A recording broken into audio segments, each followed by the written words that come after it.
Hello ഒരുവൻ, എല്ലാവരും സുഖമായിട്ടിരിക്കുന്നല്ലോ അല്ലേ? അപ്പോൾ ഇന്നലെ ഈസ്റ്ററൊക്കെ എല്ലാവരും അടിച്ചു പൊളിച്ചിട്ടുണ്ടാവും. അപ്പോൾ ആദ്യം തന്നെ ഈസ്റ്ററിൻ്റെ എല്ലാ വിശ്വസും തരുവാണ്. അപ്പോൾ ഞങ്ങളുടെ D9 ഈസ്റ്റർ ഡേ ആണ് കേട്ടോ ഇന്നത്തെ വീഡിയോയിൽ ഷെയർ ചെയ്യുന്നത്. Welcome to our channel D9 Diaries.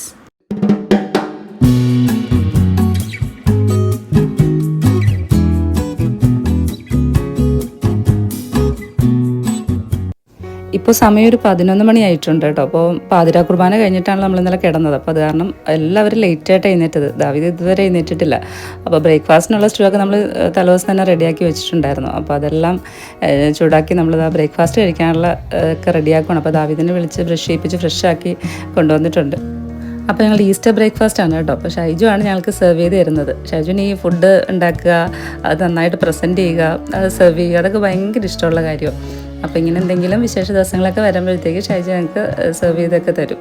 ബ്രെഡും ബീഫ് സ്റ്റൂ ആണ് കേട്ടോ ബ്രേക്ക്ഫാസ്റ്റ്. അപ്പോൾ ഈ എറണാകുളം സൈഡിലോട്ടൊക്കെ ഇങ്ങനെ എന്തെങ്കിലും സ്പെഷ്യൽ ഡേയ്സിൽ ഇവരുടെ ബ്രേക്ക്ഫാസ്റ്റ് ബ്രെഡും സ്റ്റൂ ആയിരിക്കും. എൻ്റെ വീട് ചേർത്തലയാണ്. അപ്പോൾ അവിടെയൊക്കെ ബ്രെഡിൻ്റെ പരിപാടിയില്ല, അവിടെ വെള്ളയപ്പമാണ്. എന്ത് ഫംഗ്ഷൻ ഉണ്ടെങ്കിലും വെള്ളയപ്പം. ഞങ്ങളുടെ വീട്ടിൽ പെരുളം കറിയാണ് വെക്കുന്നത്, ബീഫിൻ്റെ തന്നെ പൊട്ടറ്റോ ഒക്കെ ഇട്ടിട്ടുള്ളൊരു കറി. പിന്നെ ബ്രെഡാകുമ്പോൾ വേറെ പണിയൊന്നും ഇല്ലല്ലോ, അത് സുഖമാട്ടോ. അങ്ങനെ ബ്രേക്ക്ഫാസ്റ്റ് കഴിഞ്ഞിട്ട് ഞാൻ എന്താ പെട്ടി പാക്ക് ചെയ്യുക കേട്ടോ. അപ്പോൾ ഞാൻ എങ്ങോട്ട് പോകുമെന്ന് വിചാരിക്കും. അപ്പം ഇന്ന് ഞങ്ങൾ ലഞ്ച് കഴിഞ്ഞിട്ട് എൻ്റെ വീട്ടിലോട്ട് പോകും, ചേർത്തലിലേക്ക്. അപ്പോൾ ഞാനും ദാവീദും ഒരു 2 ദിവസം ഇവിടെ നിൽക്കാമെന്ന് വിചാരിച്ചു. അപ്പോൾ അതിനുള്ള പാക്കിംഗ് ഒക്കെ ചെയ്ത് വെക്കുക. കാരണം ഇന്ന് ലഞ്ചിൻ്റെ ഫുൾ ഡ്യൂട്ടി ഷൈജു ഏറ്റെടുത്തേക്കും കേട്ടോ. അപ്പോൾ ഇന്ന് ഉച്ചയ്ക്ക് ഞങ്ങൾക്ക് കലം ബിരിയാണി വെച്ച് തരാമെന്ന് കേട്ടോ പറഞ്ഞിരിക്കുന്നത്. ഷൈജു നന്നായിട്ട് ബിരിയാണി വയ്ക്കും, നല്ല ടേസ്റ്റുമാണ്. പക്ഷേ ഈ കലം ബിരിയാണി ഇതുവരെ നമ്മൾ ട്രൈ ചെയ്ത് നോക്കിയിട്ടില്ല കേട്ടോ. അപ്പോൾ അതിൻ്റെ റൈസൊക്കെ ഇതാ പാകമായിട്ടുണ്ട്. പിന്നെ ചിക്കൻ കറിയും ഇതാ റെഡി ആയിക്കൊണ്ടിരിക്കുന്നു. അപ്പോൾ എനിക്കിന്ന് കുക്കിംഗ് പരിപാടികളൊന്നും ഇല്ലാത്തതുകൊണ്ട് ഞാൻ അല്ലാത്ത മറ്റു കാര്യങ്ങളൊക്കെ ചെയ്ത് വയ്ക്കും കേട്ടോ. ഞാനപ്പോൾ ചെടിയൊക്കെ ഒന്ന് നനച്ചിട്ട് പറഞ്ഞു വിചാരിച്ചു, 2 ദിവസം കഴിഞ്ഞിട്ടല്ലേ വരുള്ളൂ. അപ്പോൾ ഷൈജിനോട് പറഞ്ഞാൽ രാത്രി വരുമ്പോൾ നനയ്ക്കും, പക്ഷേ ഞാനത് പറയാൻ ചില ദിവസം മറന്നു പോകും. അപ്പം അങ്ങനെയാണെങ്കിൽ നല്ല ചൂടല്ലേ, അപ്പോൾ ചെടിയൊക്കെ വാടിപ്പോവും. അപ്പം നനച്ചിട്ട് പോകാമല്ലോ എന്ന് വിചാരിച്ചു. അതിനിടയ്ക്ക് ഞാൻ കിച്ചണിൽ വന്ന് നോക്കിക്കൊണ്ടിരിക്കും കേട്ടോ. അപ്പോൾ അത് റൈസ് റെഡി ആയിട്ടുണ്ട്. ഇനിയിപ്പോൾ അത് കലത്തിൽ ദം ചെയ്യാൻ സെറ്റാക്കണം. അപ്പോൾ അത് ആ കലത്തിലേക്ക് ആദ്യം ചിക്കൻ കറി ഇടുവാണ്. അങ്ങനെ ചിക്കൻ കറി കലത്തിൽ ഇട്ട് കൊടുക്കും കേട്ടോ. ആദ്യം ചിക്കൻ കറി ഇട്ട് പിന്നെ റൈസ് ഇട്ട് ദം ചെയ്യാനായിട്ട്. അപ്പോൾ ഇത് കാണുമ്പോൾ തന്നെ അറിയാട്ട് അടിപൊളിയായിരിക്കും. കാരണം ഷൈജുവിൻ്റെ ബിരിയാണി ഞങ്ങൾക്ക് അറിയാം സൂപ്പർ ടേസ്റ്റ്. അപ്പോൾ ഈ കലം ബിരിയാണി ആകുമ്പോഴത്തേക്കും അടിപൊളിയായിരിക്കും. അങ്ങനെ നമ്മൾ മൈദയൊക്കെ നനച്ച് അത് കവർ ചെയ്ത് ദം ചെയ്യാൻ വെച്ചിരിക്കുവാണേ.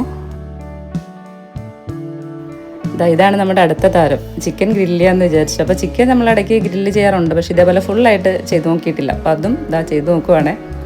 അപ്പോൾ ഇതെന്തായാലും ഗ്രില്ല് ചെയ്ത് വരാൻ കുറച്ച് ടൈം എടുക്കും. അപ്പോൾ ആ സമയത്ത് ഞങ്ങളെല്ലാവരും പോയി കുളിച്ച് ലഞ്ച് കഴിക്കാനായിട്ട് റെഡിയായി. അപ്പോൾ ഇന്നലെ നമ്മൾ കുറച്ച് ബീഫും ലിവറും ഒക്കെ ഫ്രൈ ആക്കി വെച്ചിട്ടുണ്ടായിരുന്നു. അപ്പോൾ അതും കൂടെ എടുക്കാമല്ലോ വിചാരിച്ചിട്ട് അതൊക്കെ ഒന്ന് ചൂടാക്കി എടുക്കുവാണ്. ടേബിളിൽ ഇതേ വാഴയിലേക്ക് വെച്ച് റെഡിയാക്കിയിട്ടുണ്ട്. അപ്പോൾ എന്തിനാണ് ഈ ഇലയെന്നല്ലേ. ഇപ്പോൾ ഞങ്ങൾ കലം ബിരിയാണി കഴിക്കുന്നത് വാഴയിലയിലാണ് കേട്ടോ. അപ്പം ആർക്കും സെപ്പറേറ്റ് ഒന്നും വിളമ്പുന്നില്ല, എല്ലാവരും കൂടെ ഒരുമിച്ച് വാഴയിലയിൽ നിന്ന് കഴിക്കാമെന്ന് വിചാരിച്ചു. അപ്പോൾ അതിനുള്ള സൈഡ് കറികളൊക്കെയാണ് വെച്ചുകൊണ്ടിരിക്കുന്നത്. ചിക്കൻ ഗ്രില്ല് ചെയ്തത് റെഡി ആയിട്ടുണ്ട്. അപ്പോൾ അത് കാണാൻ തന്നെ നല്ല രസമുണ്ടായിരുന്നു. അപ്പോൾ അതും വാഴയിലയുടെ ഒരു സൈഡിലേക്ക് വെച്ചു. ദാവീദ് ഇതെല്ലാം നോക്കി ഇങ്ങനെ അന്തം വിട്ട് നിൽക്കുമായിരുന്നു, ചിക്കൻ ഇങ്ങനെ ഫുള്ളായിട്ടൊക്കെ ഗ്രില്ല് ചെയ്തുകൊണ്ട് വെച്ചിട്ട്.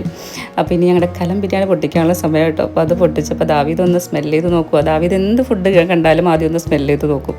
അപ്പോൾ നല്ല സ്മെല്ല് വരുന്നുണ്ട് കേട്ടോ. കാണാനും അടിപൊളിയായിട്ടുണ്ട്. ഇനിയിപ്പോൾ കഴിച്ച് നോക്കിയാൽ മതി. അതിൻ്റെ ഇടയിൽ വാഴയിലിൽ വെച്ചിരിക്കുന്ന പപ്പടം ഞാനും ദാവീദും കൂടെ എടുത്ത് കഴിച്ചുകൊണ്ടിരിക്കുക. അങ്ങനെ നമ്മുടെ സ്റ്റാർ ഓഫ് ദ ഡേ അല്ലേ, കലം ബിരിയാണി അതുപോലെ തന്നെ വാഴയിലേക്ക് അങ്ങോട്ട് കുടഞ്ഞിട്ട് കേട്ടല്ലോ. ആദ്യം തന്നെ ഞങ്ങൾ ആ ചിക്കൻ ഗ്രില്ല് ചെയ്തൊന്ന് ടേസ്റ്റ് ചെയ്ത് നോക്കാം കേട്ടോ. നല്ല ടേസ്റ്റ് ഉണ്ടായിരുന്നു. അത് ആ അൽഫാമിൻ്റെ മസാലയൊക്കെ ഇട്ട് നല്ല ടേസ്റ്റ് ഉണ്ടായിരുന്നു. അത് നന്നായിട്ട് വെന്തിട്ടുണ്ടായിരുന്നു ചിക്കൻ. അപ്പോൾ അതാണ് നമ്മൾ ആദ്യം ടേസ്റ്റ് ചെയ്ത് നോക്കിയത്. പിന്നെ ഞങ്ങളെല്ലാവരും കൂടെ ഒരുമിച്ചിരുന്ന് ഞങ്ങളുടെ ഈസ്റ്റർ ലഞ്ച് കഴിക്കുക കേട്ടോ. എന്തായാലും ഇത് അടിപൊളിയായിരുന്നു. ഞങ്ങൾ ഇത്ര രസമാണെന്ന് വിചാരിച്ചില്ല. ഒരുമിച്ച് കഴിക്കാം, വാഴയിലിട്ട് കഴിക്കാമെന്നൊക്കെ പറഞ്ഞപ്പോഴേ, പക്ഷേ നല്ലതായിരുന്നു. എല്ലാവരും അവരവരുടെ ആവശ്യത്തിനനുസരിച്ച് എടുത്ത് കഴിച്ചു. നല്ല ടേസ്റ്റാണ് കേട്ടോ. ബിരിയാണി ഒരു രക്ഷയില്ല കലം ബിരിയാണി. ഇതിൻ്റെ റെസിപ്പിയൊന്നും ഞാൻ ഇതിൽ ആഡ് ചെയ്തിട്ടില്ല.